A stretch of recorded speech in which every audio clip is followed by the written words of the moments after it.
Good morning, this is Captain Drew Cavanaugh with Florida Inshore Fishing Charters and Mosquito Lagoon Sight Fishing Charters, located here in East Central Florida on the world-famous Mosquito Lagoon and Indian River, just east of Orlando. And today what I'm going to do is I'm going to show you a video on how to specifically put braid correctly on a spool. Now, I've done a video on how to spool a line or spool your reel in general theory. That was kind of vague. I really didn't go over the specifics on braid, but one specific thing about braid that you may ask yourself, I get asked a lot even in the beginning when I started doing this, was you go out and you buy a thing of braid. This is Power Pro 150 yards, right? And you say to yourself, well, you really, at least this is my opinion, you really don't need to put 150 yards of braid on a Stratic 2500, okay? The reason is, in theory, you really will never use what's backed against the spool right here. It'll sit there forever. Now, I'll give you a quick tip. A lot of people will put braid on the whole spool, and then in a year they'll reverse it, so the new stuff's on the bottom, then they can turn it around and just put the old stuff on the bottom as the backing back here, and they can do that. Now I'll tell you, if you do that, put a piece of tape down there, a rubber band or something to hold it, because braid will slip. I've seen a lot of fishing reports and forums to where people are having issues, whether they're doing it themselves or they're taking it to these tackle stores and they're just not putting braid on correctly. Braid will slip on these Shimano reels, and that's pretty much all I'm speaking for because I use them exclusively. I will not speak for another reel.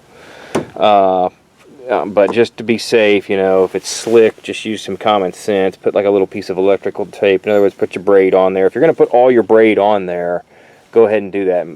I think that's a waste, and it's just easier to take this packet. This will spool 2 reels.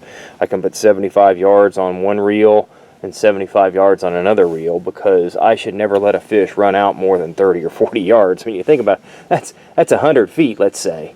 And a redfish that's 10 pounds, 15 pounds with a 2500 shouldn't go no 100 feet away from you. If you're not, you're horsing, you need to adjust your drag. So if you do decide to put all your braid on there, then in a year, just pull it all off and reverse it. Just back it with something so it doesn't slip. But what I'm going to do in this video, I'm going to show you the $1,000,000 question. Is a lot of people say, well, I buy this, you know, I'll back it with mono. I'll put so much mono on there that I'm guessing how much braid to put on there. Well, I'm going to show you how to take the guesswork out. So what we're going to do is I'm going to show you how to, typically you need 2 spools and 2 rod and reels that'll help you. You don't have to have that, but I'll show you in a second what we're talking about. This is also a great time whenever you spool a reel to go ahead and do your maintenance. And I did a video not long ago on how to, you know, use rim oil here. So why there's no line on your reel, and it's a good time while you're cranking it in just to go ahead, and this is a perfect time to lube up everything because you're cranking it in, you're getting all the oil moved around.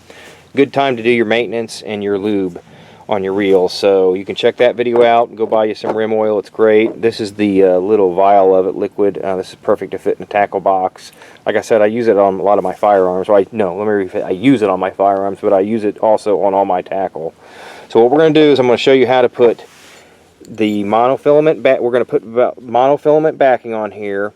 Then I'm going to put approximately 75 yards of braid on here, and I'm going to show you how to do that correctly so you know exactly how much to take off of here, because if you just go and put the braid or the mono on first, you really don't know how much braid. You're guessing. It's guesswork. So what I'm going to do is I'm out here in the woods at my property, and I've got a little section of like a trail here that's roughly 75-80 yards long. I've marked off over the years.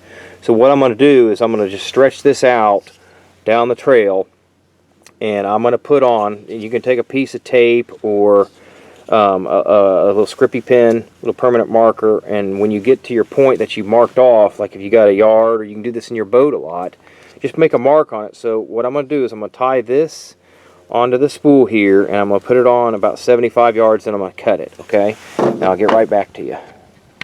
Okay, so I've taken and I marked off about 100 yards actually about 80 yards, 70 yards of 75 yards of the Power Pro 15-pound slick here. I walked it out. I marked it. I put a little red or black ink pen mark on it. I reeled it into that point and I cut it.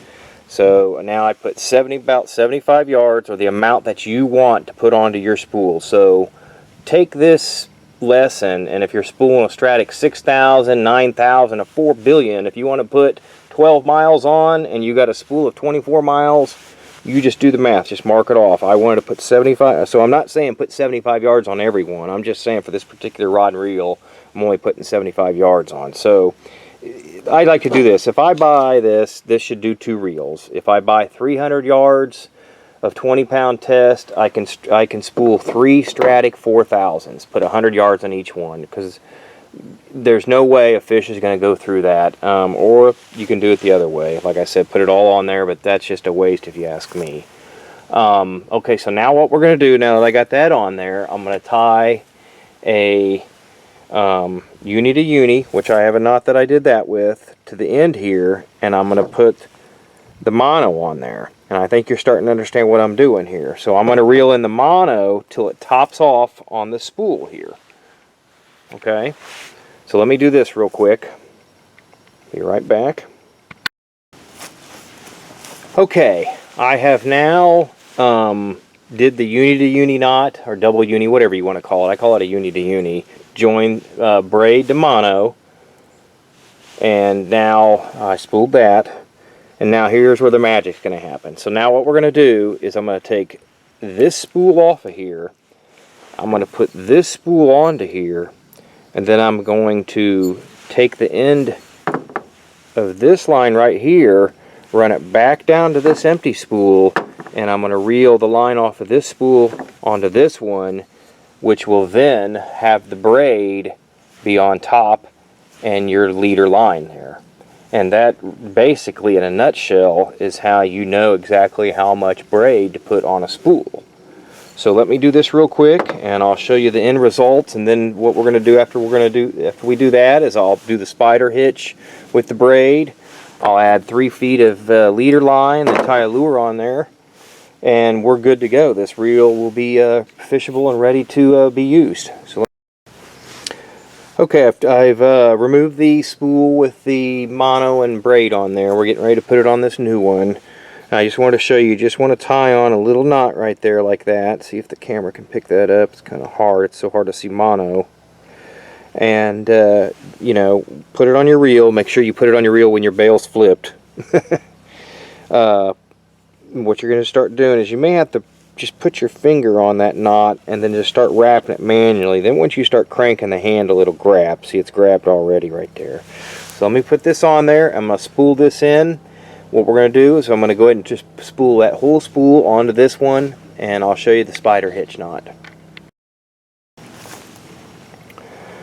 Okay, there you go. I've got it off the other spool. And I was going to say, a lot of times you can put the other spool on another rod and reel that you have and go from rod to rod. If you don't have 2 rods, like I said, usually when you buy these reels, they come with an extra spool. You can drop it in a bucket or something. I even drop it in a bucket with about 4 inches of water in it. The water kind of just holds it steady, and I mean, it's designed to get wet anyhow, and it lubricates the line, and you can grab the line right about here as you're cranking it in just to keep it straight and a little bit of tension on it. And it usually tends to go on the spool, and the water helps cool your fingers. It usually goes on the spool just perfectly, as you can see. So now what I'm going to do is I'm going to tie a spider hitch on the knot on the end of this braid, and then I'm going to add you know, approximately 3-4 feet, probably 3 feet of 15-20 pound leader there, fluorocarbon leader, and then just tie a lure on there, and it's good to go. So let me do the spider hitch and the leader, and we'll be all set. Okay, we are all done here. So we went with the from the bottom of the spool on the new spool here. You tied the mono, taking it off the old spool, or the spool that we started with. The knots are going to be, you back it to the spool with a basic knot, then you join the mono and the braid together with a uni to uni, And then when you get down to the braid and you're ready to go to the leader, you're going to do a spider hitch right here. And I've got a video on that. Back up there so you can see it. The spider hitch is about 2-3 feet long. You can make it as long as you want. And then at the end of the spider hitch to the monofilament or the fluorocarbon leader right here, that's going to go to your lure, is another uni to uni, or double uni, whatever you want to call it. And then you're going to bring that.